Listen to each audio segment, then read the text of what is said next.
Hello, everyone, and welcome to SmashBoxxTV's podcast 283. Terry Miller, the disc golf guy, along with Johnny V, but not alongside, thankfully. No. How are we doing, Johnny? I think we're doing pretty good. We are the only thing that is longer, more convoluted, and whiter than an Iowa caucus. Hey, I did. Let's not get too deep here into the politics. But before I called it a night last night, I saw that there was some conversation about it. It was a bit messy. Is that a fair way to put it? Or that would be a fair way to put it. So, I mean, real quick for our people who I'm sure everyone knows by now, they tried to use some new app that they had developed, and it didn't work out. And so it kind of everyone tried to call in and give their results, and it just became a big cluster. And they are actually still working out the final results right now as we speak. They're only like 68% of the way in. So, but we'll get this. So it's not inconceivable to say that you or I are maybe in the lead. I mean, unofficially. Unofficially, I think I can claim that I have more delegates than some of them. All right. Well, we'll move on from the political talk, but so great to be back. I am, again, here in Thailand. I'm still at Samui Disc Golf. And if you're ever going to be somewhere for a week or greater, or even just a few days, this is one of the places you need to make it to. Just yesterday, actually, we had two gentlemen walk up while we were hanging out here at the course. One of them was from Texas. I feel like the other one was maybe from somewhere else. It was his first time ever playing. They walked up, they were able to get on the course, got a disc or two, and went out and played the course. And I thought, what a beautiful introduction to the sport is to come here and to play your first ever round in a place like this. It was pretty incredible. So there's people out here playing all the time. In fact, that's what's going to spark a video. I don't want to spoil what it's going to be just yet, but I'm going to put together a video that will assist you if you're looking to come here and play Samui Disc Golf. And I got some great footage this weekend that will allow me to make such a video. So really, really good to be here. Tomorrow is when I'm going to be heading out. I'm flying from here to Bangkok, and then Bangkok over to Taipei. And then I'll get on the high-speed rail, which I know you're a big fan of. I'll get on the high-speed rail, which comes right out of the airport, they're telling me. And that will bring me all the way to the south side of Taiwan, where we'll be then covering the Asia Open for the weekend. So if you're wondering why there's not videos out or what in the world I'm up to, well, it's island life. And now I got to go to another island. So sorry, guys. What's the temperature there, Johnny? It's like 30 degrees probably.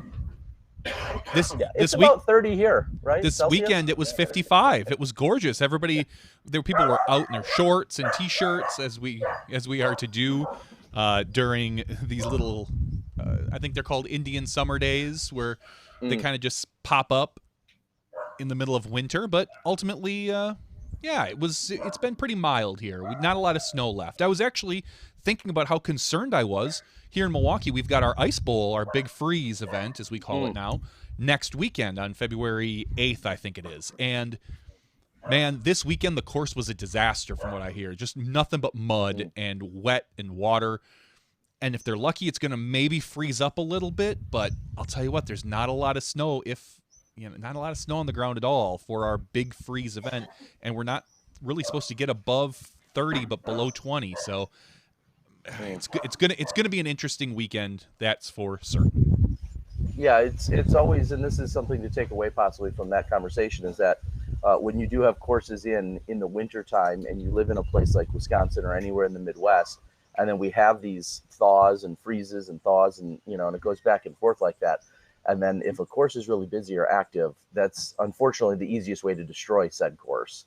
And that's really too bad, and I know there's nothing we can do to control the weather, but if people are wondering, oh, well, why aren't baskets in a particular location, or why aren't they at the course, or why did they get taken down for a few months out of the year, that's the exact reason why. And I hate how much damage that can be done to the course when a large-scale tournament takes place, in one of these kind of warmer patches of the winter time. So hopefully everything works out. After playing in that event, I think for 23 consecutive years, last year was the first year that I missed.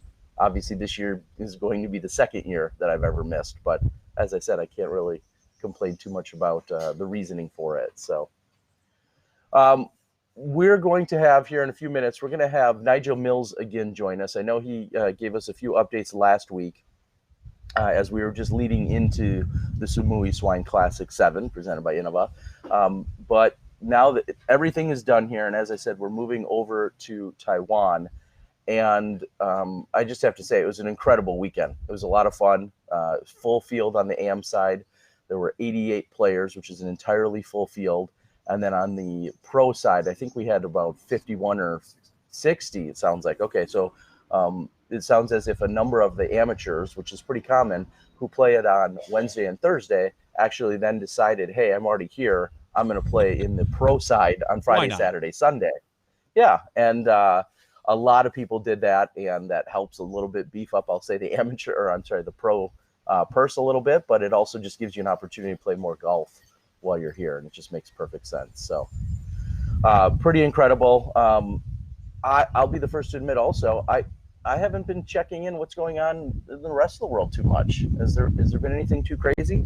There hasn't really been golf action. There hasn't really been a lot of disc golf action.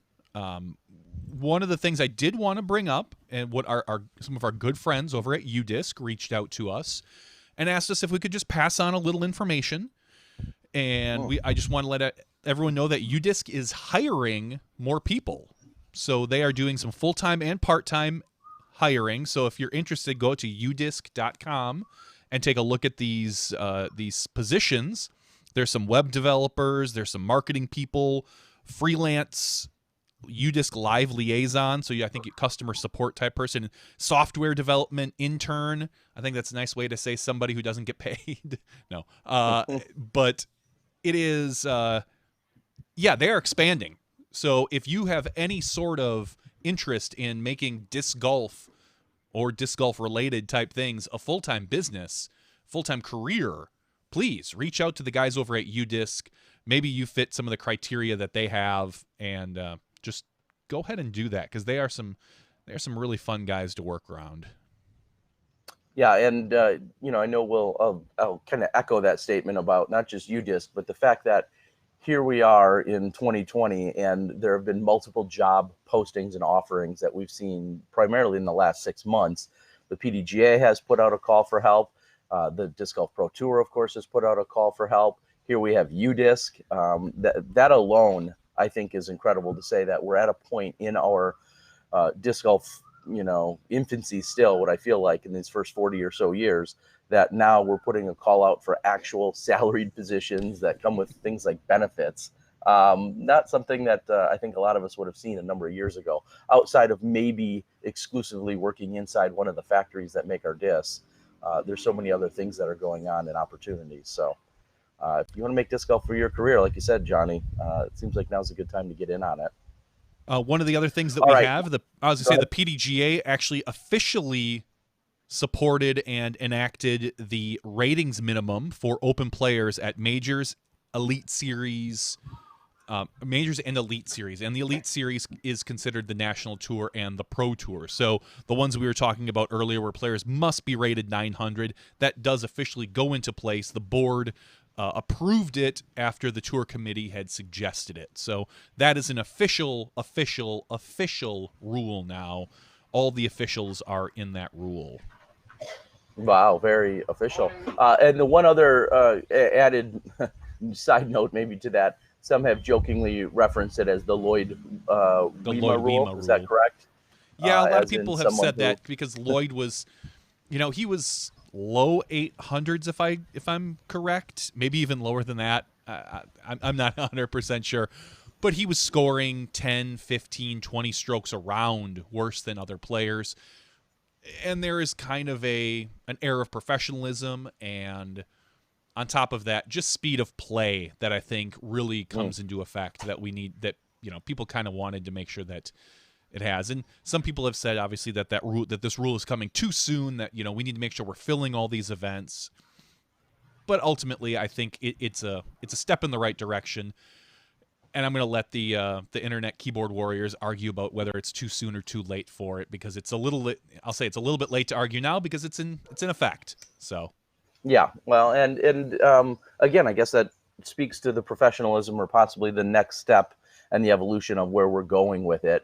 That I can understand both sides of the argument. You want as many people there as possible, but we both know our professionals handle those types of situations all a little bit differently. And I'm not saying they shouldn't have a little adversity from time to time, but how one pro handles someone shooting 25 strokes worse than them versus how another pro does, and is that, we'll say fair to anyone, is part of that debate that I'm sure could rage on. So I can see both sides.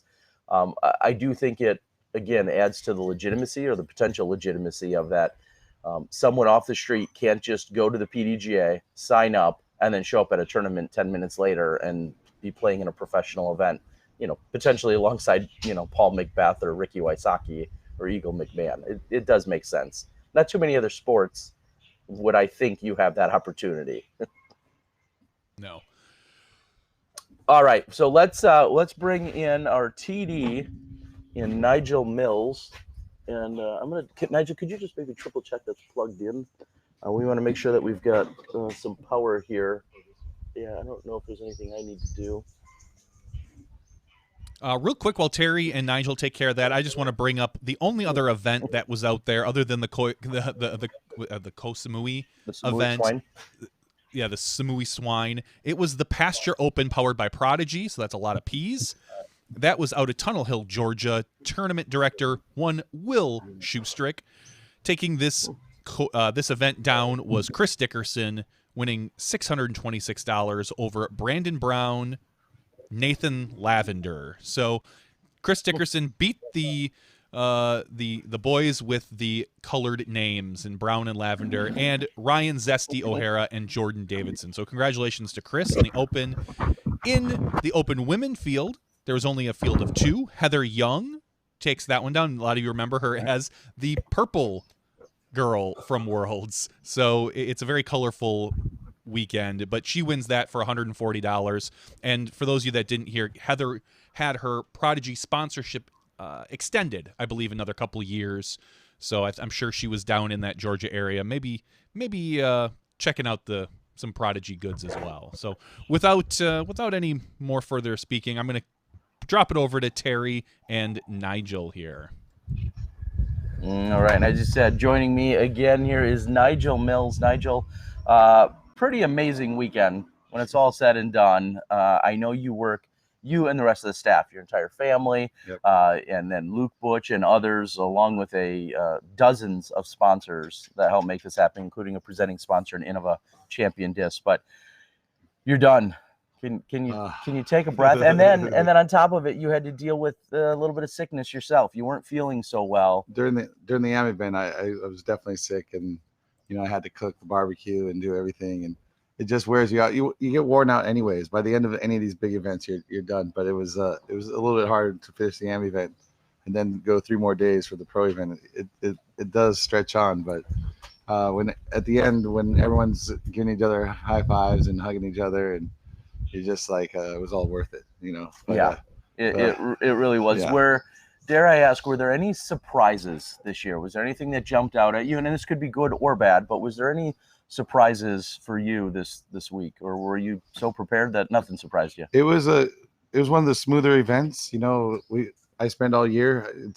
I do small C tiers throughout the year, but that's like 20-30 people, and the doing the swine is the big thing for the year, and it pushes me. I think as a course owner, having a major event like this gives you goals and gives you stuff to push forward and to improve your course, because it's never good enough. You can always do more. And I don't care what course you have and what you've done, there's always improvements you can make. And so to take the critical eye, look at your course and see what can I do to make it better for next year, and then make a plan throughout the year. You're not trying to do this all the week before the tournament. Mm-hmm. If you're doing the week before the tournament, you've already failed. So you have to prepare and get it done, and I really enjoy that part because it pushes me, and I wouldn't do it without the tournament. So well, and that's got to be really tough because you literally live just feet away. Your house is located right here on the property, and so it's probably tough to use that critical eye you mentioned to say, okay, well, here's what I really need to tweak, or maybe it's not. Maybe you have a bigger, grander plan all the time. I think I'm the most critical person on my course. Okay. I love to hear when people praise it, but I want to hear the things that aren't great the most. And I hear that 10 times louder than I hear the praises. Yeah. And so, because then you go, okay, yeah, I got to get to that. You don't want to be in the same area where there's spikes or there's there's all kinds of insects. And I've gone through and gotten as many red ants and beehives and wasps and everything. So you want to attack the course and get in the best shape you can. Well, it has grown and evolved, and I know people like Paige Pierce and Nate Perkins, who were here a couple years ago, actually came back to a slightly different looking course this year. Oh yeah. Did they have any feedback? Oh, they were extremely positive.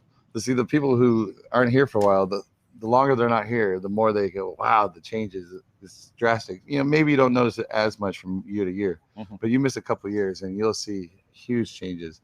And they were very positive. I mean, the last time we were here, we didn't have the turf tee pads. Okay. And so that's a huge, the turf tee pads. I mean, they were like right $300 a piece to put in, and and it makes a huge difference. Like you have solid footing going up to every hole, and that confidence when you're driving and not having to go, okay, on this one I have to stand here, or all the footing is solid all the way through, and that was a big improvement. And they didn't see that from one year to the next. So well, and to follow that up, that also hopefully on your end and the crew, that also will reduce your maintenance. You've got these great tee pads that you're not constantly having to you don't have to mess with them. Yeah, you don't have to mess with them. Of course, you may need to touch them up from time to time, but for the most part, they should be set for a number of years. Now, what you guys aren't able to see directly behind us, and I wish we were on a little earlier, there was a gentleman running around the property right behind us. Oh, yeah. And he had a monkey that was on some form of leash. Yeah. And explain exactly what he was doing. Okay, so the coconuts are always growing and they're harvesting the coconuts. And just like the leaves, they come out the top and they come around to the side. And so the monkeys are trained to get the lower coconuts. So they go around the coconut trees for the really tall ones. Like there's a man who has like a 10-meter pole and he cuts them with a knife and he cuts down the ones he can reach. But for the tall trees, he sends the monkeys up and they beat down the coconuts. And then you'll hear the trainer telling the monkey, no, not that one, that one. And he's yelling him in Thai. And then sometimes the monkeys argue with him. But at the end, there's a ton of coconuts down. But there's not that many because we get them picked like almost every month right now because of so many people coming. We don't want to have a problem. The Thais normally wait about 6 months to pick the trees. Wow. So we pick them a lot more often. And which is just incredible to think. Now, when they're does the monkey just toss them down, or he'll stand on top of the coconut and then twist it with his feet and then jump on it until it comes down. They're hard to take down. Okay, they are. They're hard. And you want to talk about island life problems, or maybe a hashtag there? You sometimes in really windy situations, once in a while, you got to be sure that a coconut's not going to come down on your head. And I know it's not too often, but so like when we have a storm come in or something and people are wanting to play, you're like, you got to get off the course, and all of a sudden you'll start seeing just like in big windstorms, you can see hundreds of leaves just fall just like in 20 minutes and just everywhere, and then coconuts, and you're like, you got to get off the course. Yeah.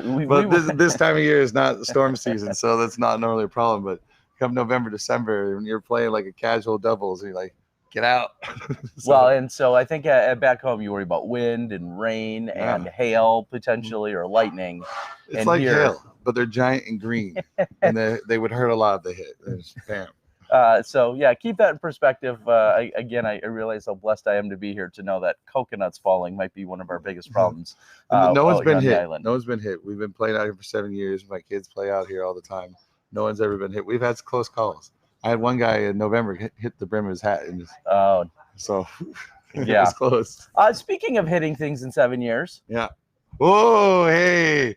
Yesterday, let me set this up a little bit. Yesterday on hole number 1, which is 144 feet, it's the starting hole with the triple Mando. So there's the only hole that's never changed. The only hole that's never changed.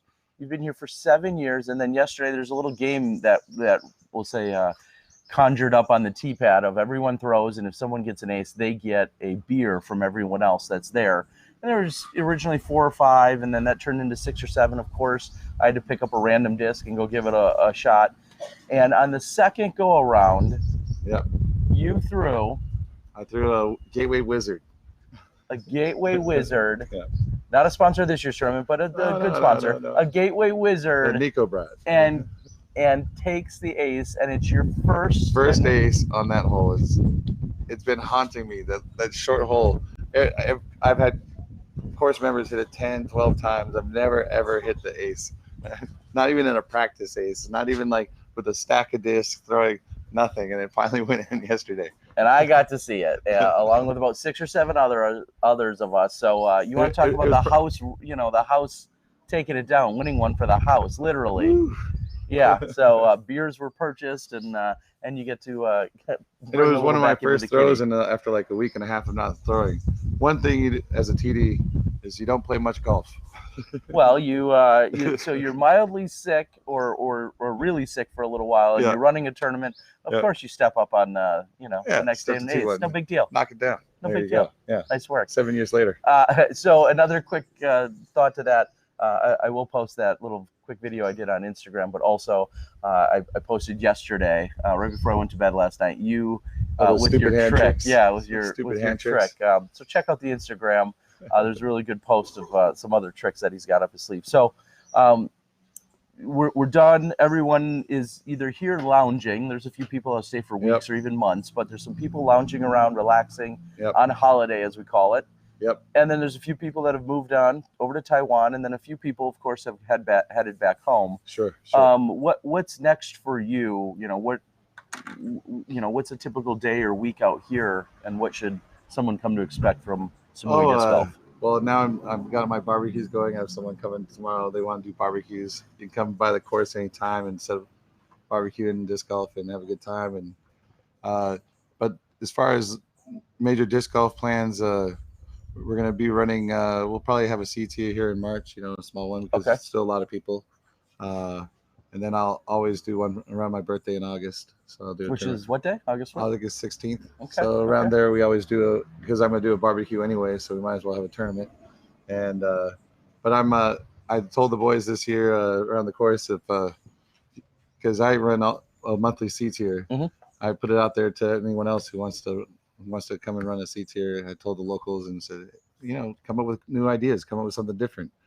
Push. Try. Let's see what you got. Some guys want to do like Nick has a bunch of discs and he wants to do a thing where 500 baht and you get a disc and sure. Any kind of event. I'm up for anything. Keeping fun around the course. We always have Mondays and Wednesdays. We do Monday we have doubles and Wednesdays we have PDJ singles. Okay. And so that's always year round. And then because we can play year round. As you were probably listening earlier, I was talking about mud and tearing up the grass and permafrost or whatever. Yeah, all this permafrost. Other stuff. That's always a problem. I bet. Yeah, sure. I was chilled the other night. I actually had to put on a sweatshirt, a very thin one for a few moments, but I think that's only maybe because it was counterbalancing the sunburn I got. So there you go. When it's all said and done, sometimes at night on the motorbike in the rain, it's like it can feel like 60 degrees. And speaking of which, well, I'll talk about the traffic later. I had an update on that. Anything else you want to share with us before I let you go, though, and we close out? We will be doing a big tour next year. I think the dates are going to be February 3rd to February 7th. Okay. As far as the details and how we're gonna do it, I'm not sure yet, but we're always looking for more sponsors and always helps because it's a big event, and we'll be back next year. We'll be doing it again. All right. Well, that's pretty exciting. Hey, and we're going to get your official word. Not that I necessarily need the validation, but could you let the world know why maybe the videos aren't out today, for instance? Well, the arrangement we have. I'm not rushed. We're island time. I know people want to see it. There's not a lot going on, but Terry's traveling, and he got so much to do, and you don't always have the best connections to upload and everything. So I'm not stressed. So you guys don't worry. It's coming out soon. He plans on getting it quicker than last year. That's all I can ask for. Very happy to have you here. All right, buddy. Thanks so much. Well, thank you. Thank you. Appreciate it. You're doing amazing stuff here. Honored to be here, not only last year to see it for the first time, but this year to take it all in again and watch, like you said, the improvements, watch our player base continue to grow and the quality of players and the play and everything else has been tremendous. And looking forward to more years to come, buddy. Thanks so much. All right, have a good one. Thanks, Thank guys. you. All right, we're going to let Nigel Mills go. I'm going to grab his mic here for a second. All right. And we should be all good to go. Okay, Thank you, guys. sir. All right, Thank you so appreciate it, much. buddy. All right. So real quick, Johnny, I want to give a brief story. As I was getting set up here today, I came over to the course. I'm staying 4 or 5 minutes away, and I was getting everything set up and ready to go. And at that point, I realized I didn't have my charger for my actual laptop. I had everything else that I needed, but I didn't have my charger. And I got all the stuff in position so that we'd be ready here. And I was like, I have to run back to the hotel. So I was thinking, okay, let's see if I can do this in a flat 10 minutes. Well, sure enough, believe it or not, there's traffic on the island. They're doing construction and they're putting down asphalt, which I think I was saying the other day, in this heat. Asphalt already, I give a lot of props and credit to anybody out there working that hard, but asphalt in this heat and humidity, I can't even fathom what that's like.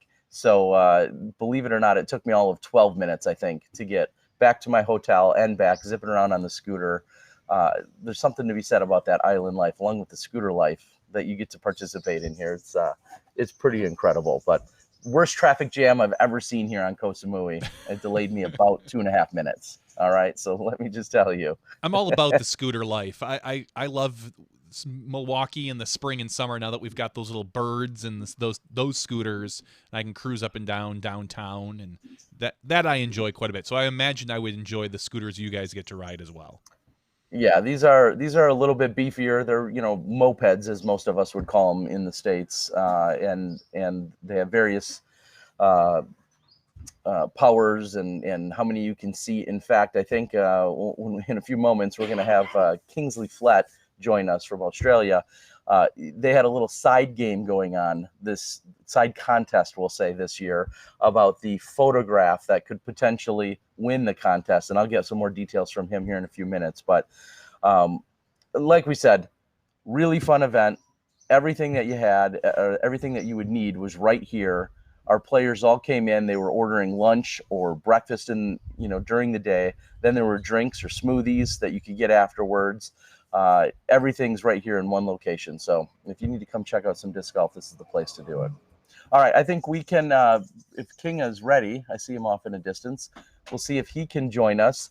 You guys, if you've been following along at all on Alta World, you've been seeing him post over the last few weeks, and he's been putting out articles and videos, or articles and pictures.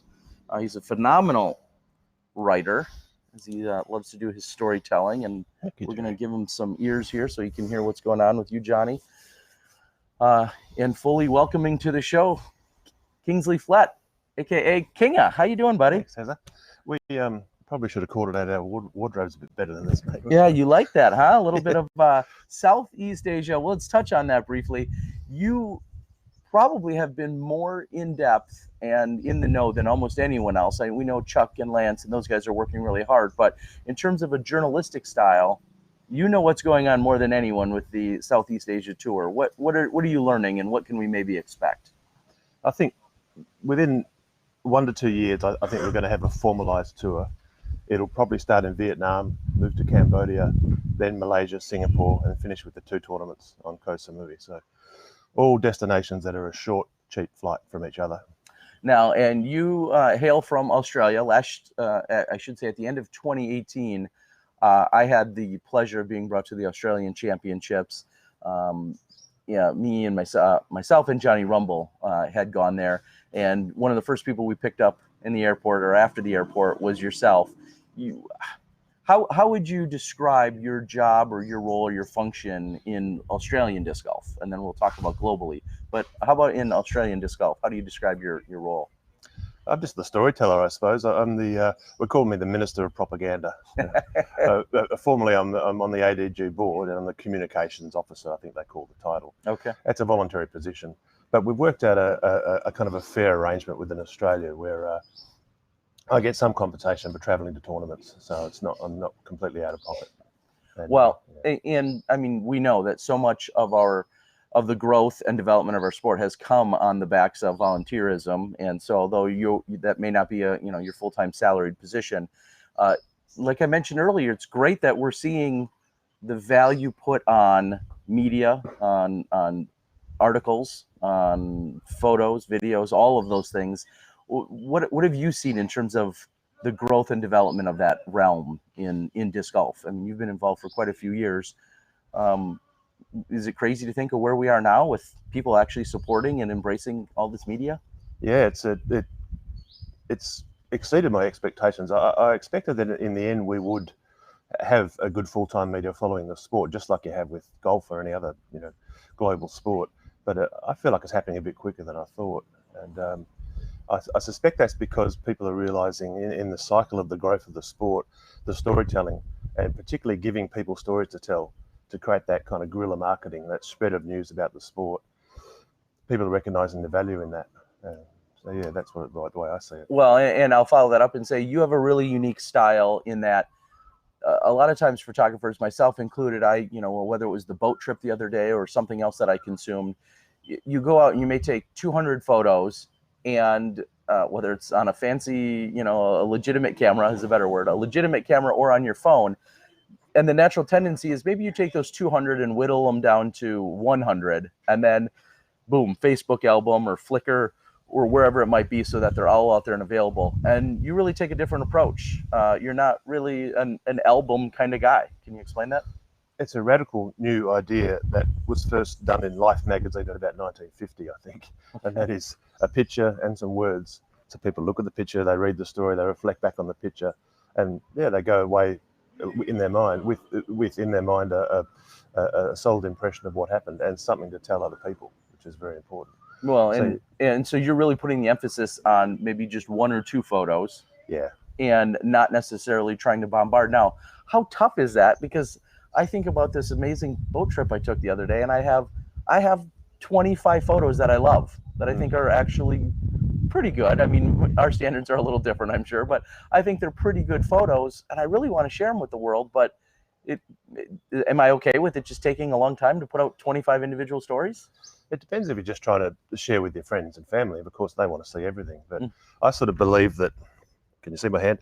I sort of believe that that's not engagement. That people just flicking through photos and just getting a quick snapshot of what's happened. Like I said, I think you get your best photo, one that people want to look into, look at for a bit of time. A great photo has a story within the frame. Usually the eye travels across the frame somehow. Just give them that, and then let them build a story in their minds. Because I think when we try and flood people with information, we're trying to control the story, and you can't control the story. You've got to give people the bare bones and let that make the story in their own minds. That's all great.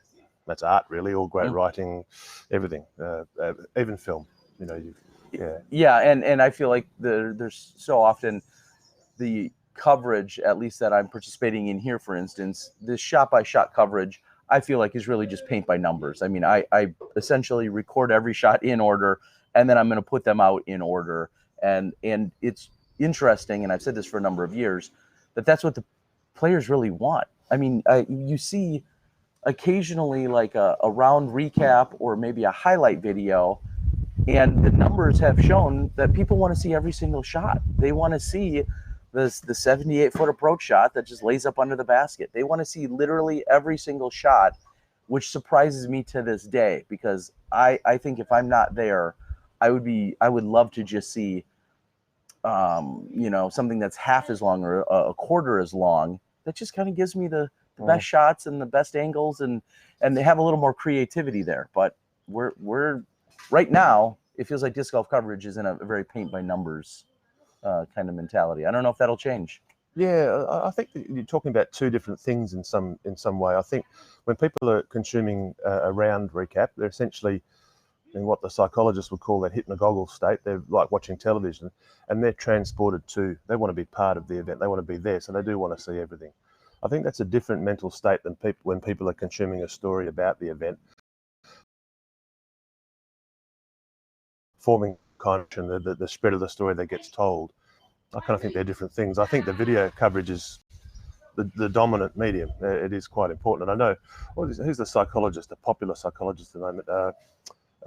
He'll come to me. He's quite controversial. His name will come to me in a minute. Jordan Peterson. But I remember him saying that when YouTube came along, he said, "This is Gutenberg. This is the new printing press. This is the new way we're going to tell stories in our society." And I do believe that's true. And so, yeah, I think in terms of covering an event, what you do is still the main game. But I think we can add a bit of spice to that, and we can strengthen it, like I said, by creating stories that people can tell other people. Yeah, and I would like to see that. Unfortunately, I'm not creative enough per se to put those stories together, but I fully agree with you. I'd like to see a little bit more of that creativity, and whether it's behind the scenes or it's in depth or it's interviews or more of a creative highlight package or whatever, all of those types of things. I feel like there's opportunities there.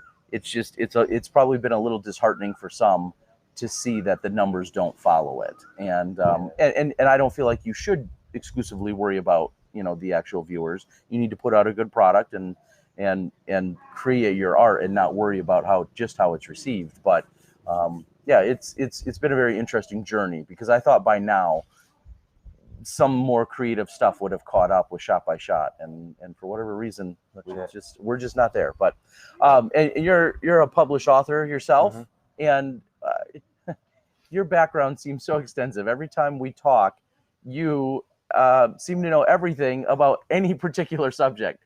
Do you read too much? What do you do? I'm old, Terry. I've lived a lot of years. Okay, well, you're very, very experienced. You take on so many tasks. I think of model shoots and shooting with individuals that need their picture taken, whether it's for professional or personal reasons. And then you're traveling around covering disc golf, and then you work with other industries. How do you juggle everything? And I guess I'd ask the same question of you. I mean, that's the curse of being a freelancer and having so much opportunity, isn't it? Yeah. There's all these things you'd like to follow. I think you've got to be careful and make sure that you focus, because if you spread yourself too thin, then you do a lot of things averagely instead of anything well. I've always been a storyteller. I had a South African boss when I first started working in rehabilitation who called me a raconteur. I didn't know what that word meant. I thought he was having a go at me in Afrikaans. But it took me a while to appreciate that. I come from a country town where people told a lot of stories, and storytelling has always been my calling. It just took me a long time to find it. And if you had gone back to my high school reunion and said that I was going to go back as a published author, there's just no way. I was just a footy playing jock bullfed as a kid, But somewhere along the line, I started to love words, and it went from there. And yeah, and I didn't have my first book published until I was 38.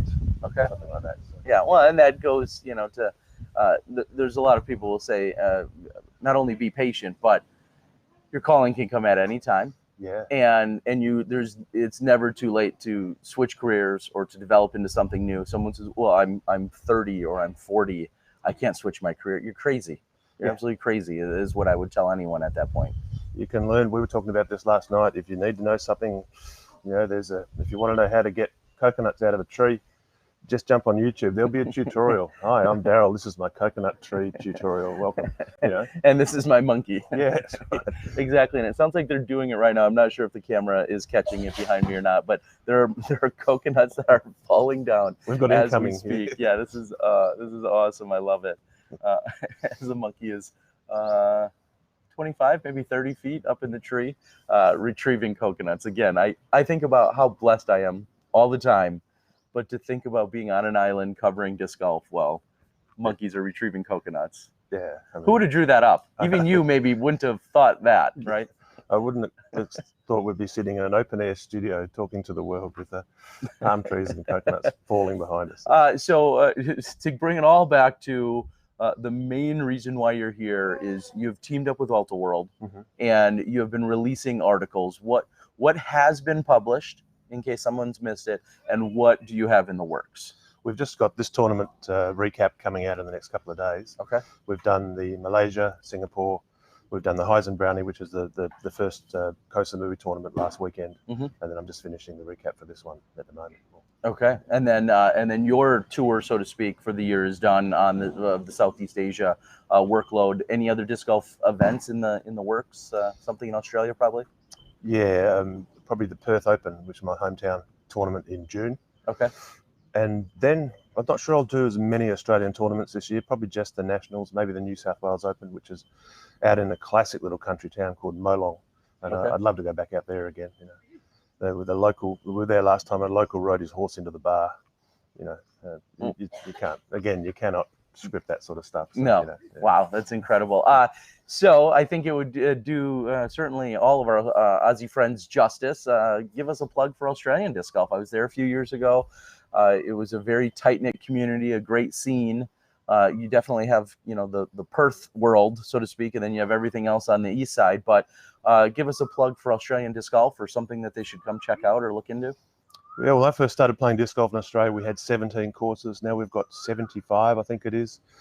You've got in Poimina in Tasmania and also Mount Gambier in South Australia and Crater Lakes, 2 courses which are right up there with the best in the world, I think. And I know like Nate Doss is one of those people, like his brother-in-law Avery Jenkins has travelled everywhere, and Nate puts Poimina in his top 5. So yeah, you've got some really top courses. You've got to travel a long way between them in Australia. It's not a 10-minute scooter ride, unfortunately. It's more like a 2-day drive in some cases. But it's a growing scene. I think Australia will eventually become quite a figure in world disc golf. I think the Australians tend to, when they take on a sport, they tend to take it fairly seriously once they adopt it. So, but if you've been down there, it's a great tribe of people. I always say, all over the world, we're all the same freak, aren't we? You know, all the same kind of person. Yeah, and we just speak with, you guys speak with a bit of a different accent, but otherwise you're okay. You know. Well, and to kind of bring that full circle too, knowing that I meet someone like Taryn or Yasmin in 2018 in Australia for my first time, and then here we are a year and a half later, you know, in Thailand, and to reunite with these people and these friends, like it's really like we're family, and we just happen to be living in different parts. You know, I always say Frisbee family, but what a great sense that is to have this community, to this camaraderie, this togetherness, that, you know, there's 16 countries represented at this tournament alone this weekend. Yeah. And we just all come together, and everybody loves it and has a good time together. It's that bonding that comes through shared experience. I know we're great mates now, and Rumble as well, because we've been through a fair bit together. We've had some intense experiences together, and yeah, just that's priceless. You can't pay for that kind of thing. And again, I feel so blessed when you mention places like Mount Gambier or Poimina or you know, other places. I actually know what you're talking about too, and to know that I can share those experiences, and going to Tasmania, not only just to see the course, which, as you said, one of the highest rated and most regarded courses in Australia and potentially the world if it got played by everyone, but also when I went there just to go to MONA, you know, the Museum of Old and New Art, and just the things that you can take in addition to the disc golf. Like you said, those shared experiences are priceless. And I can't say any more without us giving a shout out to our friend Luke and Neil in Australia. And it was because of Luke and Neil and organizing that Australian event, collaboration with me coming and meeting you and hanging out for those weeks. That's true, and they did make a big effort to reach out to drag me along with you guys as well. So, and they really had a particular vision for that. They really wanted to try and communicate the kind of the soul of the sport, not just the competitive side, just to see again the sort of thing that we've just been talking about. So I'm glad you remembered to thank them. Yeah, of course. We wouldn't be here without them. No. You know, I potentially may have never otherwise met you, or I would have had to wait a few years to run into you possibly on the other side of the country, or the other side of the world, I should say. So last thing to wrap up, you go by Kingsley Flet. People can find you. Where should they find your work? I've got to thank my mum for that name, because there's only one Kingsley Flet. I've Googled it. Wow. It's just kingsleyflet.com. I'm sorry, John Smith 457 for your web address, but yeah, just kingsleyflet.com. You can find me there. Okay, and also, of course, he's got Instagram. He's working with Ultra World. He works with the Australian Disc Golf Association. So there's really, your work is interweaved into a lot of different places. And so when you're reading probably one of the best articles you've ever read, there's a good chance that it's written by this guy, and I guarantee you're going to enjoy the photos. that he continues to put out on the various social media platforms or in print. It's pretty incredible. Were you just in the? I didn't read the PDJ magazine. Did you have anything in that one recently? They did a spread on the Australian titles in Mount Gambier, which was, Okay. yeah, all my photographs. Yeah. Okay, so there you go. So that's where you can see some of his work, here and now, even with everything else that you're doing. All right, Kinga, Thanks, mate. I appreciate it. Thank you so much. Our time together has been priceless. I look forward to when we can travel to more places, and I look forward to teaming up. I would like to. I'd like to see you and I, along with a few others, maybe help develop some of those storylines. Because as I said, I'm not that creative. We need to bring in the pros like you, and we'd love to see if we can get some more media out there for everyone to enjoy. Yeah, thanks for your support, All right, Terry. buddy. All right, I'm going to grab, thank you. Cheers, mate. Yeah, all good. I'm going to grab this for you so you don't have to worry about it. And you are all good. Appreciate it, buddy. Thank you. All right, again, Kingsley Flet, affectionately known as Kinga. And that was one of the first things that happened, actually, when we got to Australia, is we were informed that we needed some form of nickname or shortened name. They love their abbreviations over there. But I remember just thinking this morning that my nickname was given to me was Teza, and I'm not sure how that's any shorter than Terry. I feel like that's 2 syllables, but nonetheless. It's really not any shorter, but. It's not, but I have certainly embraced it, and I couldn't be more fortunate to have those guys leading the way and embracing everything that we did a few years ago. We got to see the monkey come down and run up the tree. I was pretty happy about that. Did you? I'm sure everyone can hear the thumps in the background. Those are the coconuts falling out of the tree. That's good. We got monkeys trying to steal the show back there, but that is absolutely incredible. I don't think I could recreate this backdrop anywhere else. It's actually a green screen. We're gonna fool everybody, and so for everyone that may or may not be confused, if you hear these occasional thuds during the audio podcast version, those are coconuts hitting the ground. Also, Johnny, right behind me, is that where you're seeing the podium? Is that what I'm seeing? I don't have a good image myself. Yeah, you see a little bit of the podium kind of behind me. That's, of course, every week. Nigel mentioned earlier, whether it's singles or doubles. He does tremendous bookkeeping and publishing of stats and details from his weekly leagues, and then getting your picture up there on the podium. I was fortunate enough when I played on the AM side last year to find myself on there momentarily. And just the presentation that it gives. And I know Nigel is very big on that, making it, I don't want to just say making it look bigger than it is. It is big, but then giving that really professional presentation, I think is tremendous. So as I mentioned, there's 16 countries that were represented this weekend. I believe it was 20 last year, but 16 this year. And our presenting sponsor being Innova Champion Disc. So I want to thank them and all of the sponsors that contributed. There were video sponsors, there were T-Sign sponsors, there's annual basket wrap sponsors now, everyone that contributes. And then I know some other individuals just make their own private contributions as well. So it's really incredible, and that's what it takes to put on the show and to have what they have here in Koh Samui. So. And now King is back there taking some photos of the monkey. So everything is perfect. Copacetic. But it all comes together, doesn't it? Okay. The one thing we need to talk about, the big news from this particular week, it involves Mr. Paul McBeth. Paul basically came out. I'm going to see if I can pull it up here on my phone. He came out and said that he had a follow-up appointment to find out how his recovery on his ankle is going. And he said he thinks the news is positive, although it's going to compromise his season.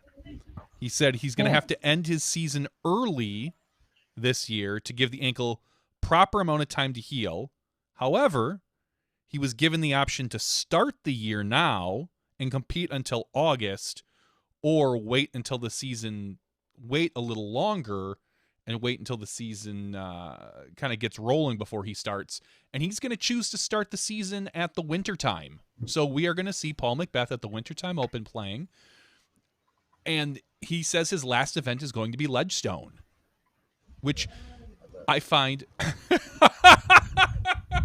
You looked really nervous there for a minute, Terry. Oh, no, we're little quick production note. We're just making sure that I'm plugged in. I wasn't earlier like I thought I was. You and like it looked like you leaped around for a second, like something oh was going to no, get no. you. So Just making sure that all the electricity is coming in at the current voltage. That's what I'm worried about. Well, that's good. So Paul Macbeth is going to be starting at the wintertime. He's going to play, and then he's going to supposedly call it at Ledgestone. But I think that if he's feeling okay, I bet he can continue. I don't know, nor do I understand. I'm not a doctor yet or anymore, or I have never played one on TV. But it's a very strange situation because you could, I guess in theory, wait longer for the ankle to heal, maybe fully, or he can start now and then quit in August and then give his ankle again a full time to heal. I'm not exactly sure how the doctrine works, but ultimately Paul is going to play. So I think that's what everyone cares about. I think it is interesting that he preferred to sit out the big events like the Tour Finale, USDGC, Maple Hill, Green Mountain, as opposed to play those and wait now. But maybe you have a better insight than I do. I really don't in this case. I did see, again, I've barely even touched headlines, let alone gotten anything in depth. I'll admit I haven't even read all of Kinga's articles that's discussing some of these events. I haven't read them all yet, but I did see that headline, and I'm baffled. Is really the long and short of it. I'm just baffled. It doesn't seem to make any sense to me. And then I immediately thought, well, it doesn't matter. It doesn't need to make sense to me. Like you just said, we're not doctors. I'm not his agent or one that pretends to be, that doesn't do anything or whatever the case might be. I'm just baffled. I would like to say I'm at a loss for words, but I'll just keep saying I'm baffled. It does not. If I understand, like you just said correctly, he could wait and it may have a full recovery if he sits out the beginning part of the season and then could come in like he was originally talking about. I think that's what was the previous plan, correct? That he was going to wait. He was going to miss a handful of the opening season events and then hopefully be on the mend for the rest of the season. But to come out and then plan on cutting it early, I have no idea. That would be a great question for him. I'm sure we'll get Paul on the next week or the next week or two, or maybe 3 to talk about his plans. Maybe right around wintertime would be a good thing, seeing as how he's sponsoring the Wintertime Open. So we can maybe get him on and discuss that with him at that point. But it is an odd. It's an odd situation, and I don't think that maybe we have all of the information. That's the only thing I can think I'm sure that there's something that we're definitely missing in that regard. I don't know what that is, but also been seeing quite a few posts with regards to Brodie Smith, of course, in other news that's, I guess, somewhat related, but not, is Brodie Smith clearly out there practicing, traveling around, and not only playing courses, but also he spent some time. I know there's been some in the bag videos or building the bag videos that have been put together, and we'll just continue to track and watch the progress of Brodie and what he's got going on. Also, I have to send a huge shout out to Gary to the O, along with Innova and the PDGA and others, really are what helped make the FPO coverage possible this weekend. That originally wasn't really part of the contract of what I was covering and being here. And it looks like we're going to have, and it's almost completely assembled. In fact, Gary has had a little more time than me, or has been better at managing his time, that we will have all 3 rounds of the FPO coverage from this tournament this weekend as well.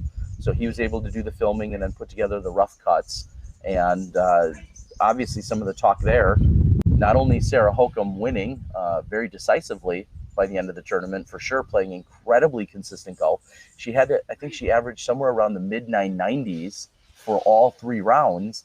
And then seeing on the converse side of that is Paige Pierce coming out with her first tournament, playing with her new old sponsor, in Discraft. And there's certainly some storylines there as well, Johnny. Yeah, I'm actually about to go bring up the results here, because as I think everyone knows, Philo takes down the victory, winning $896 handily, 9 strokes over James Conrad, which with the way James Conrad finished the season, clearly not the way he's starting this season. And then Nate Perkins taking third. Those are, everyone probably could have picked those 3 players to take the top 3 in whatever order you want. And then, like you said, yeah, potentially. Now, real quick though, to piggyback on that, there was a great momentum and a great effort, and then the win as he secured it was Weston Isaacs last weekend. He took down the event on the south side of the island, down at the Heisen Brownie, and he won that event, besting Philo, who's won it 3 or 4 or 10 other times. But he bested Philo, he bested James Conrad, and so Weston Isaacs, and then he came out and he had the hottest round during the opening round here at the Samui Swine. Now, unfortunately for him, he ended up faltering and he fell all the way back to that 4th place position where he finished. But, I know you said if you just look at the numbers, you would pick those 3 to be somewhere in the top 3. And then Weston had a little bit of an upset, we'll call it, last weekend. Thought he was going to roll right into this weekend with a similar result. And then, unfortunately, the final 2 rounds just, didn't go his way. So, just a shout out to Weston, solid play and great work out there. But like you said, Philo with the 9-stroke victory, and proving why he is the king of Samui right now, and has been, I'll say, for a few years. I mean, really, it's incredible. And I will just also put the little note in there. I think all 2 or 3 of our guests and myself have mentioned this multiple times. Island life is different, and I don't want to just say the timing, but the atmosphere in terms of how relaxed you are, in terms of what you are or aren't. I don't want to say what you don't care about, but just things are a lot more laid back. And if James Conrad isn't in mid-season form for this event, no one needs to stress. And it's not like he played poorly; he just didn't excel. And I'll attribute all of that to what we're taking in here on the island, because as beautiful and majestic as it is, it sometimes might be hard to maintain that focus of, I've got to go out and play some cutthroat disc golf and be at the top of my game. So, not making excuses, but that island life hashtag is very real here. All right, move on to the FPO you were just referencing and Sarah's phenomenal play. Yeah, Sarah, who averaged, it looks like about 997 golf, phenomenal, shooting 24 under par, besting Paige Pierce, who came out to the early lead by 1 stroke, but then lost 5 to Sarah and then lost another 4 to Sarah, so ultimately losing by 8 strokes. And again, you could chalk it up to island life for Paige Pierce. She's a known traveler. She, things like that. And Sarah Hokum is no slouch when it comes to golf herself. So ultimately, those 2, 1 and 2, no surprise. And we're going to get to see it, as you said, thanks to Innova and some sponsorship and Gary to the O. So I'm excited to check out the videos, but those were your major open winners. We can move on and talk real quick about some of the other divisions. Pro Masters, sure. Marco Mustasilta, that's as close as I'm getting, wins Pro Masters 40 plus by 16. By 16, he handily had it. And then Jeff Hungerford, good smashy, good friend of ours. He won Pro Masters 50 plus by 7 strokes over someone near and dear to our hearts, Johnny Rumble, here out of Milwaukee, who's traveling with you, and Mark Wisby. So that is the summary of the other 2 divisions. Congratulations to Jeff and Marco.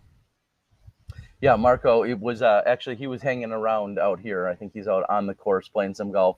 He stays for how many weeks? Is he normally one of those 4 to 6 weekers?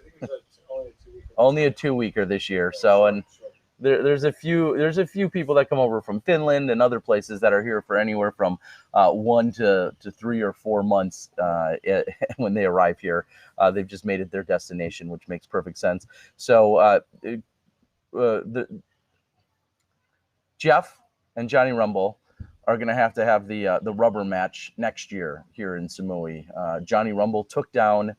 They both played in the MP40 division last year, and Johnny Rumble took that down, besting Jeff, who took second. This year, it was the inverse, with Jeff ultimately getting Johnny Rumble. Now, I'm not going to make excuses for Johnny Rumble, but he was like death warmed over for the first day or two of the tournament. He was not in a good spot. I think I've officially contracted what he had, so thanks to him for that. But he was not in a real good spot physically with his health. No coronavirus, but just not feeling well. He's on the mend, thankfully, as he's traveling back as we speak. But yeah, so now each of them have a win in the last 2 years. Next year, I'm sure they want to reunite and then play that rubber match, so to speak, and see if one of the two of them could take it down there. So, and Jeff Hungerford, also worth noting for sure. Not only is he a longtime PDGA member, PDGA 688, but also Jeff, with the win this weekend, secured his 100th professional PDGA victory. And congratulations. Just incredible. I'm very fortunate to be in a position not only to film the golf and to get some bonus coverage of those guys playing, but then also to then realize that it's such a momentous occasion for any player of any division to take down his 100th victory was pretty great, and I'm glad we could get that captured as well. So that'll be part of our bonus footage package. So that's like you said, that's what we see here on the island. I think everything has been submitted on the PDGA. It says the event report's been received, so this will get turned around, and these guys are on top of it. And that's a huge shout out to Nigel and Luke Butch for being on top of it. And I'll be shifting my efforts and focus starting tomorrow over to the Asia Open in Taiwan, and we're going to see a few of these same people over there. I believe Nate Perkins. In fact, I want to do a quick look. As of right now, what I'm seeing is James Conrad, Manabu, Philo, and Nate Perkins all on the list to be playing in Taiwan this weekend as your top-rated players. Of course, there's actually a field of 43, but your top-rated players, Conrad, Manabu, Philo, and Nate. So could we guarantee a showdown of sorts, Johnny? I'm assuming? Sure. I don't know. Okay. All right. Yeah. Do you have anything else for me, Johnny? No, it's been any questions? No, I don't. This is the second year you've done this. I have no questions. I think you've covered everything very well. It's been a pretty quiet disc golf week, other than some videos. And we did drop the MPO highlight video. This is our final video in the SmashBox 2019 season finale series update thingy mabobber. Ultimately, it is all the MPO players that didn't have their own video. So, that's why one or two people are like, that's really weird that there's no Paul Macbeth highlights. And it's like, yeah, because he had a 25-minute highlight video of his own. And if I were to put all those videos in, you're going to be sitting here for like 45 minutes or an hour. So go check out that video. But also go check out the MPO highlight video from SmashBoxxTV. It's got some really, really great shots from a lot of players that made lead cards and second cards, all that stuff, as well as the FPL from 2 weeks ago, from not this week, but last week that was dropped. Go check those out. Yeah, that's it, Terry. It's quiet. We are just starting to get ramped up for the new season. I've been taking care of all of our equipment. I actually don't tell Terry, but I ordered like $300 in new equipment for the studio with my SmashBox credit card. And but yeah, we're getting all that set up. I'm excited. Working with the Pro Tour as always. It is exciting. I'm working with their graphics person, Dustin. I almost called him Justin. Dustin, to make sure that we have everything cohesive. We want to make sure our live is as cohesive as the post-production, as a lot of stuff. And I am excited because he is really good at what he does. And I think you guys are in for a treat this year. I truly believe that. Okay, well, that sounds pretty exciting. And to follow that up, we're just a few weeks away from it. Of course, I know we've referenced the wintertime. That's around the corner. That's just a couple of weeks away. Week after that, of course, Las Vegas Challenge. The week after that, we open the Disc Golf Pro Tour at the Memorial. And then we're off to the races, I think they say. And it just becomes crazy almost every single weekend. And then there's an entire Texas swing.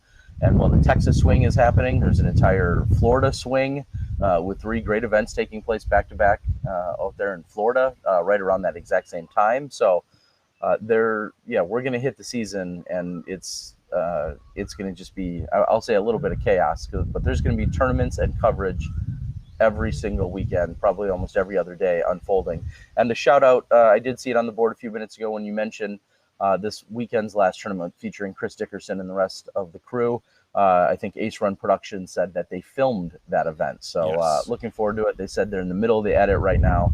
So Ace Run Productions, a big supporter of our show. We appreciate it and everything you guys are doing. So go check that out as soon as they get that posted. You have some fresh content thanks to Ace Run Productions. I see they're out there right now. So. All right, Johnny. Believe it or not, that might be all I have here from the island. I've got to get some laundry. Well, I was going to say done, but picked up.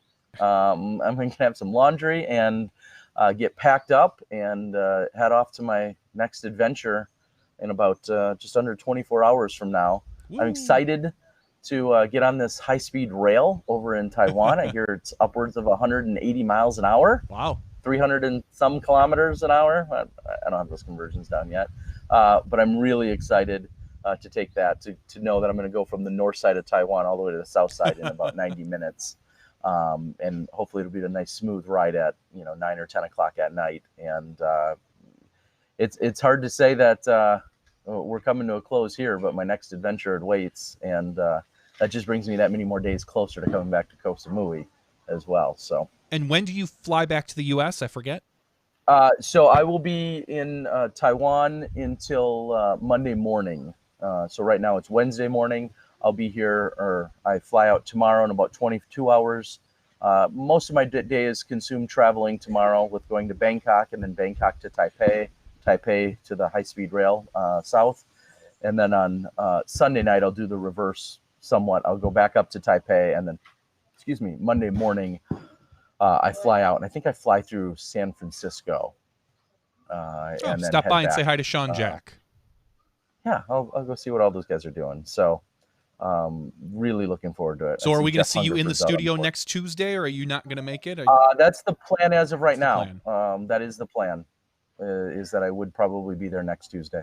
So Awesome. assuming I'm not quarantined or held in some other random place, but I don't think that should It happen. could happen. All right, I guys. think- Well, I don't know. I if think you're we're going to do an continue after. I on, think we're going Johnny. to do a quick after show. Terry, you're going to drop off. I'm going to talk to the people, and we're going to do a giveaway or two here for Okay. everyone. I don't have one with me, but I do have a fresh stack of I don't know if it's 6 or 8 or 12 molds that I have in working with Innova as they supported the coverage of this event and of the Asia Open. I got some fresh new disc golf guys, Innova discs. Some of them are pretty limited in the sense that they're only done through certain fundraiser programs, so it's not just a regular old disc. I do have a whole new fresh supply of those, and so look for the next couple of weeks. We'll be giving out some of those. Excuse me. But we've got a ton of great discs that we'll be giving out. So if you want to earmark the giveaways for something of that nature, Johnny, I've got some great Innova discs that I'd love to give away and share with the world. I would be happy to do that. And I think next week we've got a disc member box that was just shipped today. It's a bigger box. It's not the normal one disc size. It's a thicker box. So someone's in for a good treat next week. Awesome. Well, very cool. Every week's a good treat. All right, guys. Well, I'm going to call it from here on the island of Koh Samui. Johnny, you can take it away and do what you got to do from there. I'm going to get some more editing done myself, get some packing and other things going on. Maybe have a coconut. I don't know. Let's we'll see what we need to do. Maybe I'll go for a final trip around the island on my scooter as well. Do my own cannonball run around the island. See if I can time myself. Should be a good time. I'm going to sign off from Koh Samui and the Samui Swine Classic 7 presented by Innova. For Nigel, his entire family, along with Luke, Kinga, the media crew, Alyssa Van Lannen, the PDGA, Thank you guys so much for stopping in and checking out our island life experience. It's been incredible. If I haven't made it clear, you need to find your way on Koh Samui and take in some of the disc golf. All right, Terry Miller, the disc golf guy, Teza, in other words, signing off from Koh Samui. See you guys. Thank you to our $2 and above patrons. Your name is listed below in the credits. If you are interested in being listed as a producer in the SmashBoxx TV credits and supporting this and other fine podcasts, please visit patreon.com/SmashBoxxTV.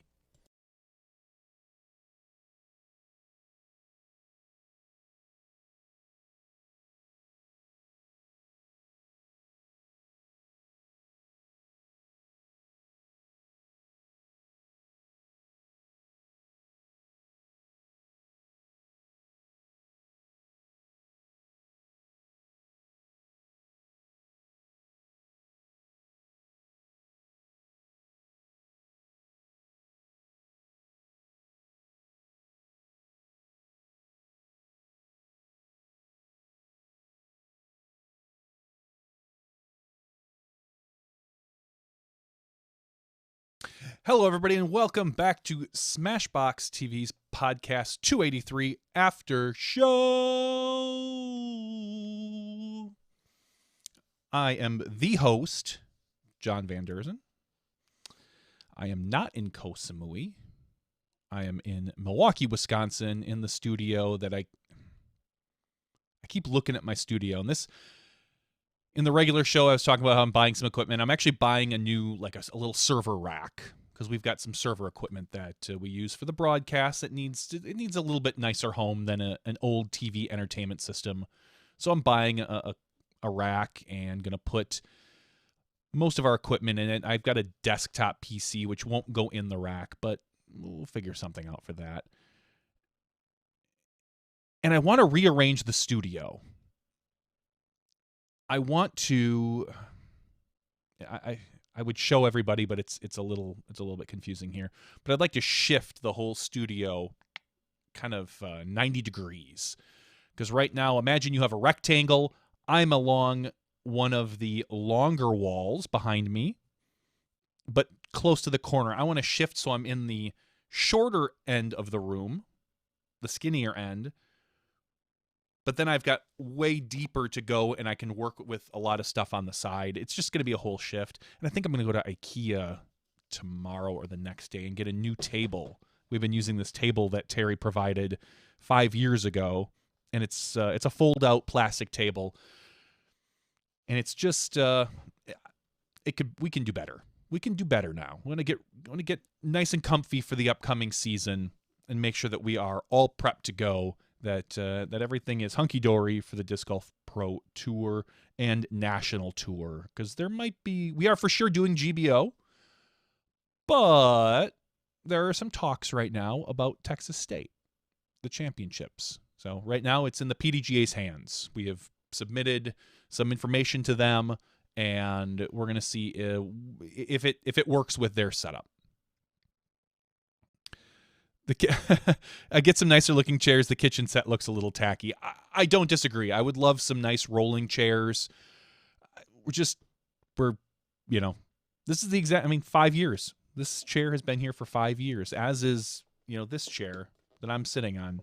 Normally you don't see the chairs because our bodies are in the way, so nobody really cares. It's when Terry's gone right here that you actually do see the chairs. And I could get rid of it. I could tip it back or something. I don't know. Maybe tipping it forward is the way to go. See? Look at that. Way better already.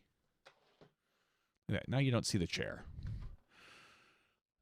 Way more professional. Thank you, Ray. Disc Golf Nerd asks, what's the temperature difference between Samui and Milwaukee? Well, we are at, I think, about 20 degrees right now, and they are at 70 or 80. So you're looking at 60-degree difference. Oh, a full-size Game of Thrones throne replica chair to sit in. That, my friends, would be the way to go. But balling on a budget, it might be an IKEA or maybe an Office Max. Maybe I can find a unit there that is previously used or that kids have been jumping on. I don't know. But I've been actually have my tape measure out. I've been measuring a lot of things to get the studio in order, because I want to get a green screen. I want to be able to do a couple other things. I've got an idea. I'd like to do a Disc Golf Pro Tour wrap-up show. So after every Disc Golf Pro Tour event, kind of do almost like an ESPN wrap-up. And I need to talk to one or two people particularly about whether or not they want to be the talking heads, because I don't necessarily want to be in it. I would rather just run the boards. Someone come in and class up the joint, like, a suit jacket and a tie. We'll make it professional looking and kind of talk about the event, make it nice and short and condensed, and make it the official kind of Disc Golf Pro Tour wrap up on a Sunday night or a Monday night, something not Tuesday night. We're a little busy that night. I think that would be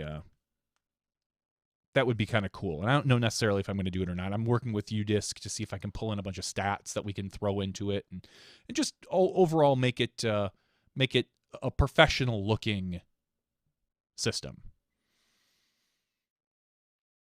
But we do have some giveaways tonight. If you would like to be entered into our giveaway, every week we do this. Patreon.com/SmashBoxxTV. If you get any value out of our podcast, and I know it's we're in the off season, it's a little slower. Our numbers are down right now, as they kind of always the live numbers are. We don't have the celebrity pull that we do normally during the season. But if you watch during the season and you think, man, I'm so glad these guys do this, give us $1. Go to patreon.com/SmashBoxxTV. Razorline says, we're happy to have you. We're here for you. Bo says, can I win a giveaway? I don't know, Bo.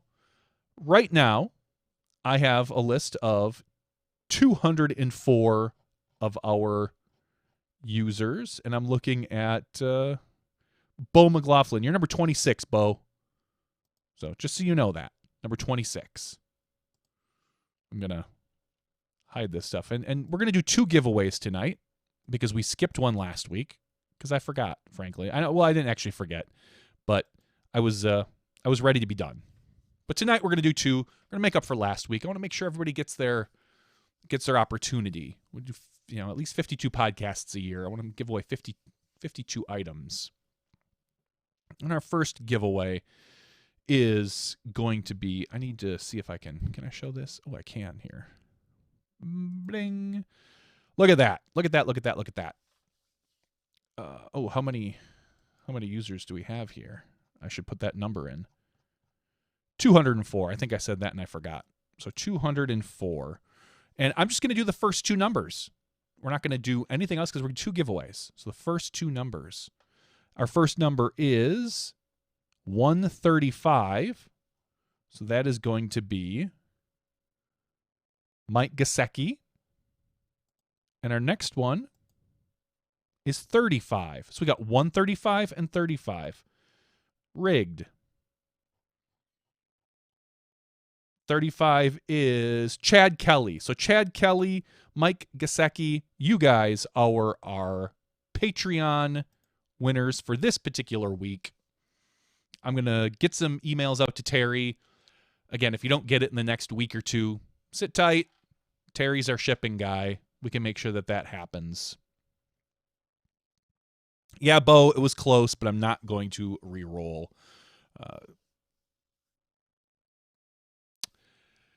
What else is new going on? I watched the end of The Good Place. I enjoyed it. I watched the end of Arrow. I thought it was fine. I like The Good Place better than Arrow, the finale. I'm trying out a new podcast app it's iPhone only. It's called, was it Overcast? I believe, is that the name of it? Overcast. It's got some really nice features as far as some audio stuff that they just released.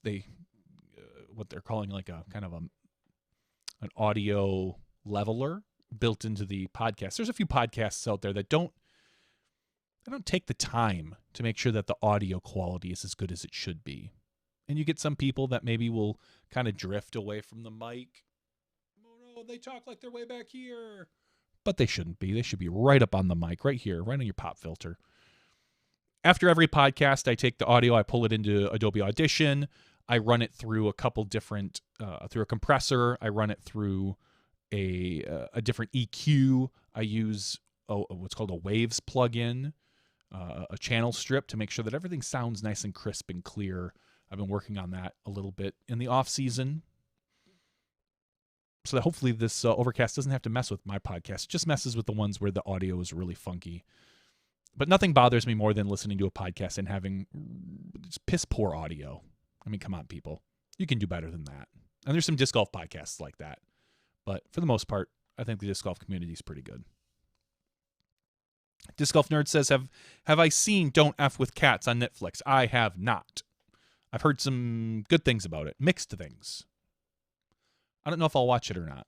I've gotten a couple people recommend it, so maybe I'll take some time if I have some spare time and do it. Ray asks, if Paul is going to be missing part of the season, you should try to get him in for a live commentary. That's not a bad idea. That's a really good idea. We'll see. I'm still not sure how live commentary is going to go this year. We're 3 weeks away.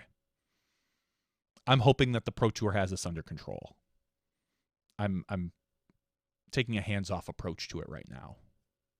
They know the requirements. That's all been sent. And I think I have an idea of how it's going to go, but I'm not 100% sure. I'd love to have Dixon on. I'm hoping to get Dixon for Worlds. And right now I'm just assuming we're going to get Worlds. There's supposedly going to be an RFP out for it. Worlds is in June. It's already February. The later it goes, it only benefits us, because I'm going to use this in quotes, a real production company that wants to put in a quote. They're not going to have, the later it gets, the less time they're going to have and the more expensive it's going to be. The PDGA kind of knows what they're going to get with us. So we'll see what their requirements are. But I'm just going to make an assumption that it's more than likely going to be us.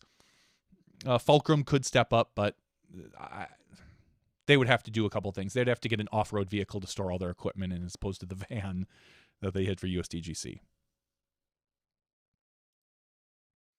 Bo asks that he hasn't watched the last 2 episodes of The Good Place, and how were they? If you liked the third to last episode, you're going to like the last 2. They're good. They're not as good as the early seasons, as the early episodes, but it's a solid finish. It's closure, which I enjoyed. Anyway, talking about Dixon, I'm hoping to get Dixon in for Worlds like we did last year. I personally love working with Dixon Jowers. I think he does a really good podcast, and I think he's got a really good grasp on disc golf, and he fits our particular niche very well. So we'll see. What else do we have going on here? Tonight was the State of the Union. I have not watched or heard anything about it other than some people walked out. But I think that happens, and it is what it is. It's politics. Whatever. That's a whole separate podcast. Do we have any other questions out on the board? If not, it's going to be a quick one tonight.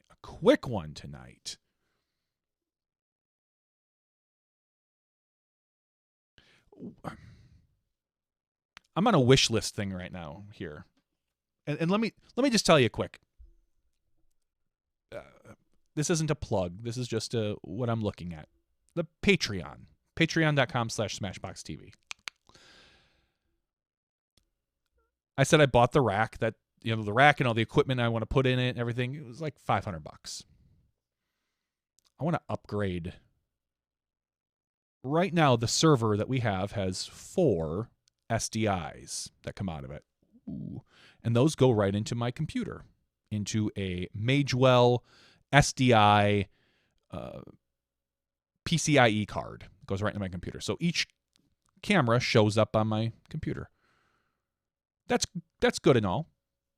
But I got 2 computers here. I've got my brand new one that we got at the beginning of last year, and the one that we bought 5 years ago when we first started doing broadcasts. It's still a fine computer. It could use a little bit of updating, but it still works just fine. I'd like to buy a video router so I can put those 4 SDI cords and be able to more or less split them and say, cool, these are my 4 signals. I want it to go to 2 computers instead of just 1. It's an easier splitting device, and you can kind of route things the way you want. That's like a $2,000 device, though, because video equipment isn't cheap. So, but the advantage to that would be that my second computer could be used by someone like Gary to the O, who could be clipping shots all the time, just shot after shot after shot, shot. And it would do a couple things for us. It would make highlights a lot easier. We could put things up on social media immediately because Gary could be in charge of that if he gets a really good highlight or a good clip.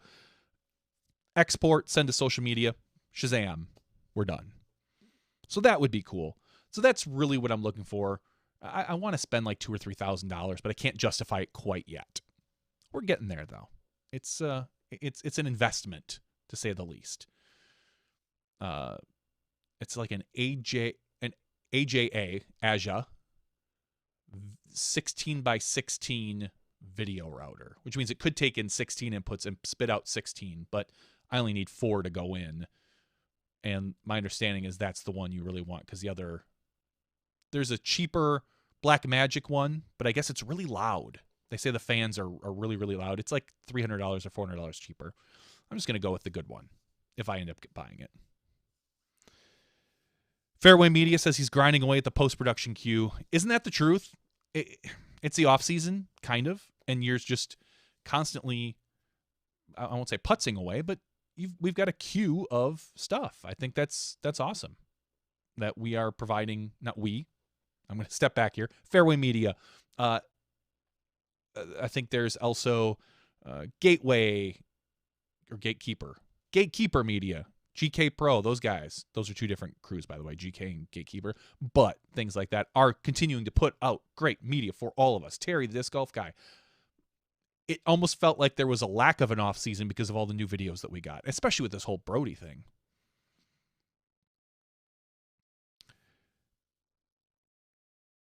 JVD, any thoughts about Ultraworld charging monthly for extra content similar to ESPN Plus? Is it too soon? No, I don't think it's too soon. I think that I'm not even sure if I love the term too soon, because too soon for who? Like, is it too soon for a subscription model? No. Is it too soon for a subscription podcast model? No, that's kind of what we do with Patreon. I mean, we provide that. You know, our Patreon people, they get benefits, perks. Hopefully this year, they're going to get some extra content that other people aren't going to get during the Pro Tour year. That might be part of what Gary might be for. But I think they're going to, if I listened to their podcast, and they talked a lot about fantasy disc golf, which I found interesting. And they talked about what is going to be included. And it's going to be, you know, extra portions of their audio podcast, plus I think some articles and things like that. It's going to be $3 or $4 a month. And if they can get it, that's great. I think that's a really good start. It just means that people find value in their content, and they're going to be withholding it from the general public. Now, Patreon's a little different. You can do it that way. We choose to give pretty much everything out there as far as the podcast goes. We just give it to our patrons a little sooner. This after show, if you don't watch it on YouTube and you wait for it in an audio version, our patrons get it immediately. They'll have it tonight by probably midnight, because we're probably not going to go very long. Sometimes it comes out at 2. We'll see, but not tonight. So I think it's a good idea. Fairway Media says he's almost at 300 subs. Again, if you want more disc golf content, go out and sub to Fairway Media. Go help them out. Bo asks, JV, if I beat Eagle in a putting league, is that my crowning achievement of the year? I hope not, but it could be. It depends where. You had said early on the board that Eagle was in your area and he was maybe visiting a lady friend, so maybe he wasn't totally focused on putting. So, I mean, are you beating a man when he's down? I mean, it could be your highlight, but you better hope not.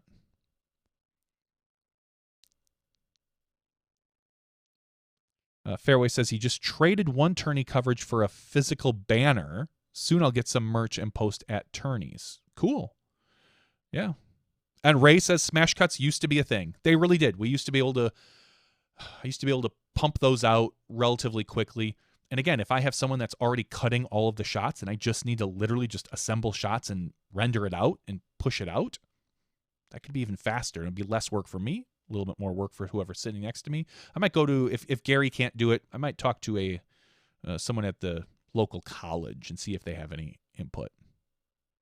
Joey Tamale, our cameraman extraordinaire from this past year, says, hey, Joey, hopefully we're going to get to see you sometime this year on the tour. I know you're busy, I think, with school. So stay in school, kids.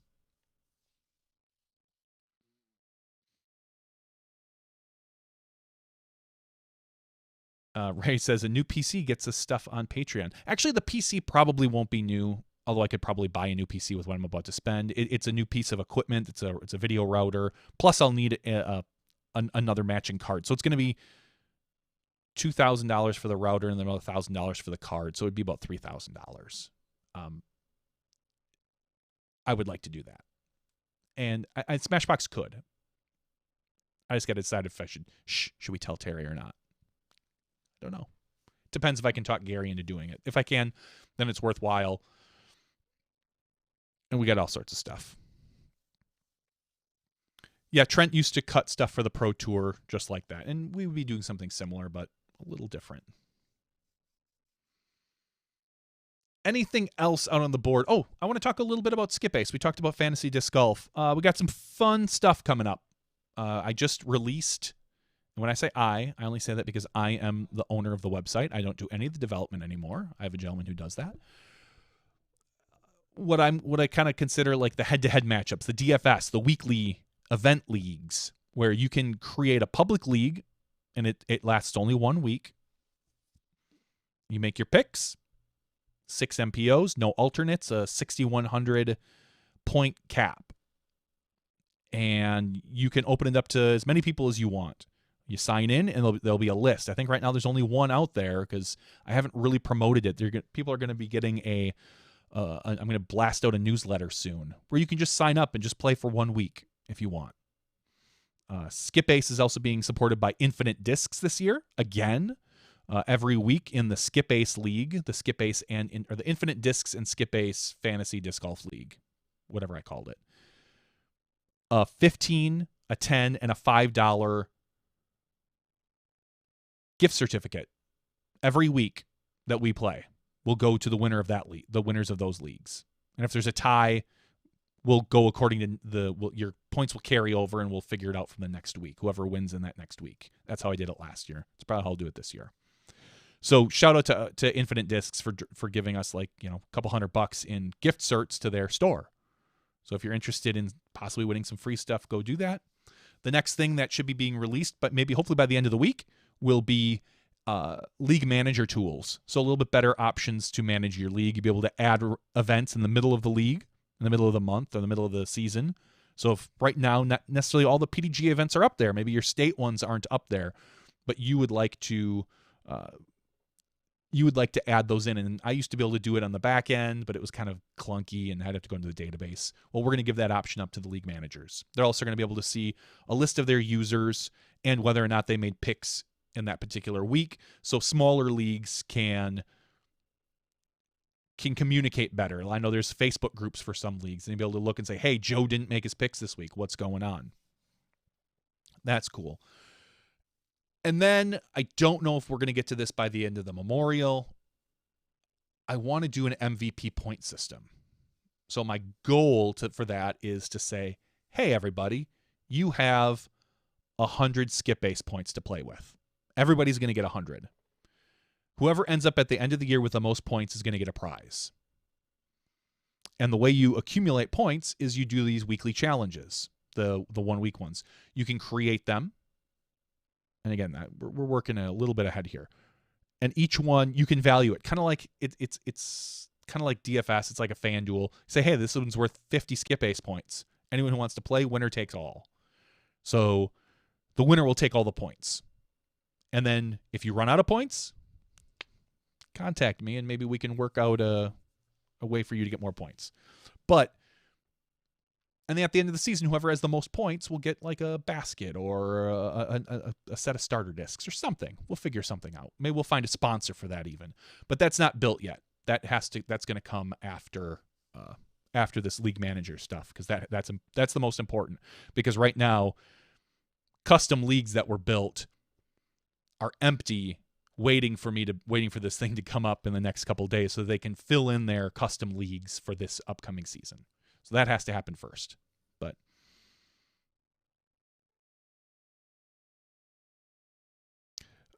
Disc Golf Nerd, good night. Thank you very, very much. Ray says, I think you and Dixon could do a really good fantasy disc golf pod if you wanted. It's been in my head, and Dixon would be a really good person for that, I think, because he does break down stats, I think, better than most other podcasts. And there's not many that go really into deep like he does, but he could do it.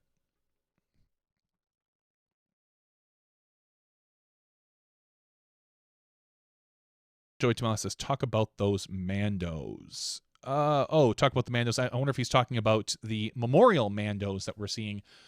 I haven't got a good look at them. I know that there's 7 additional Mandos. We talked about it a few weeks ago when we talked about the Memorial. I think we're going to find out more as the next couple weeks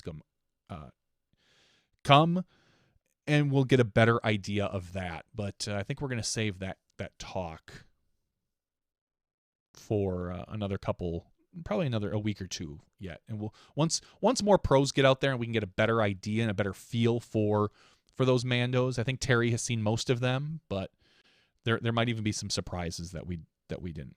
He said, yeah, they just put a new one on 18. If it's what I think it is on 18, I think I saw Jordan Castro post. It's early, but I don't love it. I really liked the players that were able to take a big wide sky hyzer, and I don't know if they can still do that with the Mando. So I need to get a better idea of how those are. Daniel Kitchen, $5 super chat, says, thanks for all you guys work towards disc golf. You guys sometimes may go unrecognized in your efforts, but we need more people like you guys. Well, thank you, Daniel. It is appreciated. I don't think we go unnoticed, I think, or unrecognized is the term you used.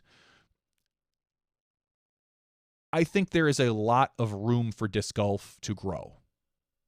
And a couple years ago, I thought, well, man, Terry and I, we do a lot. Like between fantasy and podcasts and live broadcasting and post-production, I'm always like, why aren't other people doing some of this stuff? But then I realized, like, people are doing other things. Like we got U-Disc and Disc Golf Strong and Whale Sacks and all sorts of stuff. It's really cool how the community is growing. Joey says it's 100 feet from the pin, so it takes out the water play. Well, I don't like that then. I liked throwing it out over the water because it added a lot of risk. So we'll see how it plays, but conceptually it sounds bad. Ray Zerhausen says we do go unrecognized in your mind. There's a lot of focus on Jomez. Yeah, I mean, they do some really, really great stuff. And eventually, I do feel that live will win out in the end, but with an asterisk there saying that even with live, there will still be some sort of summary wrap up or something like that. And I don't necessarily know if it's going to win out, so to speak. I mean, post-production will always have a place. It just will. It just depends on the what we can provide and the story that we can tell. I think that's really where it comes down to. We need to tell a better story. And Jomez and the post-production guys are usually hampered that way. They can try, and sometimes they do decent stories, but it really comes down to they are right now kind of pigeonholed into one card coverage. And sometimes you can get a great story out of that. Sometimes that's not where the story is. And if that's not where the story is, that's really where they're kind of kneecapped. With live, we have the ability to roll and hopefully provide a better story. And the Pro Tour is putting forth a lot of efforts into video this year and production, and I think it's going to help better with the storytelling. So we'll see. I mean, I think there's always a place for everything because we have tons of stuff. And like I always say about the podcast, there's a podcast for everybody out there, depending on what you want. If you want two guys who go out and buy liquor and sit and talk and laugh and joke and are less serious, you got Disc Golf News and Brews. You know, everything from, you know, the Upshot, which comes off as a more professional, and then you've got a little bit more kind of somewhere in between, I would say, with the Smashbox here. I think there's always a place.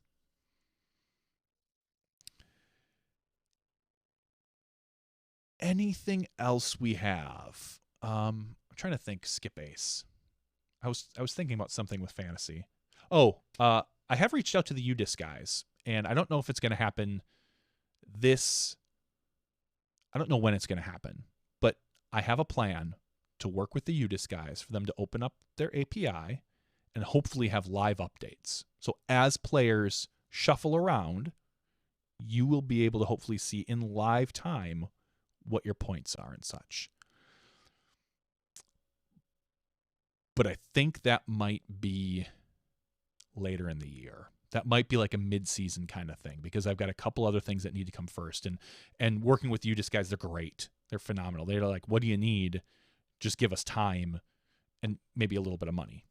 But I understand because they need to build that stuff. They want to grow, and so I totally understand. But I think that's important. I think it's important to have the live updates. But we'll see. The MVP point system could be something that would potentially bring in some cash for Smash or for Skip Ace. It might not. Maybe nobody wants to buy points. But ultimately, if it's playing the long game here. Playing the long game.